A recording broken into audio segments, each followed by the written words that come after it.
Hello and welcome to the Busy Bug Homestead. So today we're going to be doing part one of what's going to end up being a two-part, because I'm going to start with the brine today, and then we are going to be taking this brine and adding a rack of pork, and then tomorrow we will be doing the actual process of putting the rack of pork in the oven and getting that all ready to go. So the basic brine recipe is going to just be a gallon of water to a cup of salt. I'm making a sweeter brine for this pork, so I'm going to be doing a gallon of water, a cup of brown sugar, and a cup of salt. And then I have some aromatics. I'm going to be throwing in some thyme, rosemary, and bay leaves. Normally I like to get these from my own garden, but we've had our first hard frost and everything is dead in the garden. So I will be using what I bought from the store, easily accessible. And I'm going to add it all into the pot and let it cook for this particular brine recipe. So the reason we have to cook it this time is because the sugar's going in, and the sugar has to completely melt down. If it was just gonna be the salt and water, you would just put it all in the bucket, let it go, and set it in the fridge. But I have to cook it and let it cool completely because I've got the brown sugar going in. So that's what I'm going to do now.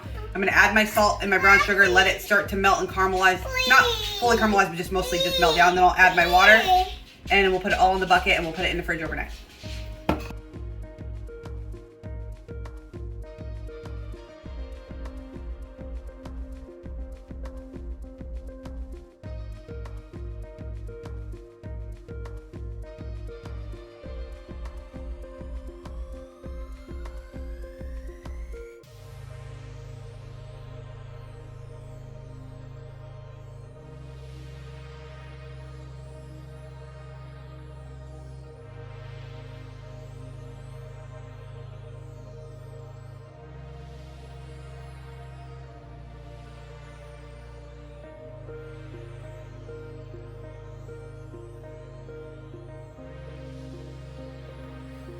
All right, so now I've got this kind of melting on the bottom, and I don't want it to get too melty because I'm not trying to make caramel out of this salt and sugar mixture. So I'm gonna add my water and let it all start to dissolve down.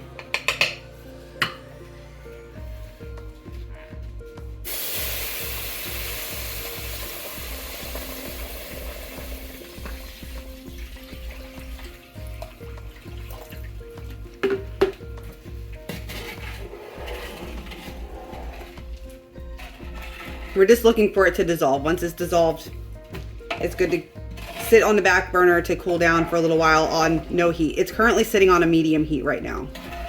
We just need to wait for the bubbles to boil, and then we'll be able to take it off, and I can wait for it to cool. It cannot go on the meat while it's still hot. It will start cooking the meat, so you have to let it completely cool down, which is why this is a 24-hour process. So I've got my brine to the point where all of the sugar and salt has been completely melted in. It started bubbling. It's now steaming. It needs to cool down completely to room temperature before it goes anywhere near the meat. So I'm going to let it cool, and then I'm going to try and fit it all into this bucket. If it doesn't fit in this bucket, I will up the size, but you can use a Ziploc bag. You can use the pan, just stick the lid on it. Any way you can get this into the fridge for 24 hours to marinate works. And before I put it into this bucket, I'm going to be adding in the aromatics that I also have sitting over here. So we're going to let this cool, and then I will come back to put everything in and stick it in the fridge. Okay, so our last stage is going to be to just take this brine that we boiled, and we're going to add it to our container. My container I originally chose, too small. I didn't really take into account how big my meat was. So I'm hoping it's going to all fit in here. I'm mostly looking to just get it to be submerged. If it turns out that it is too much liquid, I'm just going to put as much liquid in as possible, put it on a sheet tray so I can carry it easier, which I probably should do first.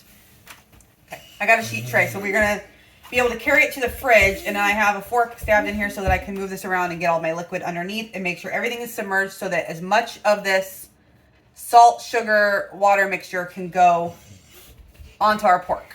So I'm going to add my thyme and my rosemary and my bay leaves into this before I start putting in the liquid. This way they kind of all just float on in there. These will not go in the oven. I will take these out before this whole thing gets put on his baking tray. Rosemary. A couple of bay leaves. I'm not going heavy on the bay leaves. You give this a stir, make sure there's no more sugar and salt sticking to the bottom. It should all be dissolved. I did do a check beforehand. And I'm about to make a massive mess, more than likely pouring this in.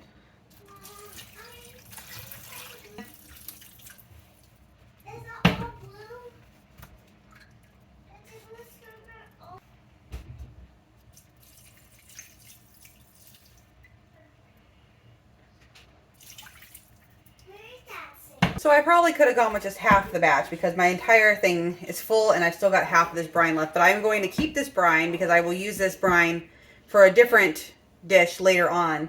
Not going to waste what I already made. So I'll put this inside my container and I'll save this brine without any meat in it. And this is going to go into the fridge now for 24 hours. And that's going to be where we end this. And then I will do a preparation video for cooking the meat and doing everything from there. But for now, this is done. It's going to sit with its aromatics. So I'm going to put this lid on here, put this whole tray and everything in the fridge so that I don't have to worry about the container breaking on me. And then I'll finish this up in 24 hours. And that'll be the end of this particular video on how to do a basic brine. So thank you for watching, and we will see you when we put this in the oven.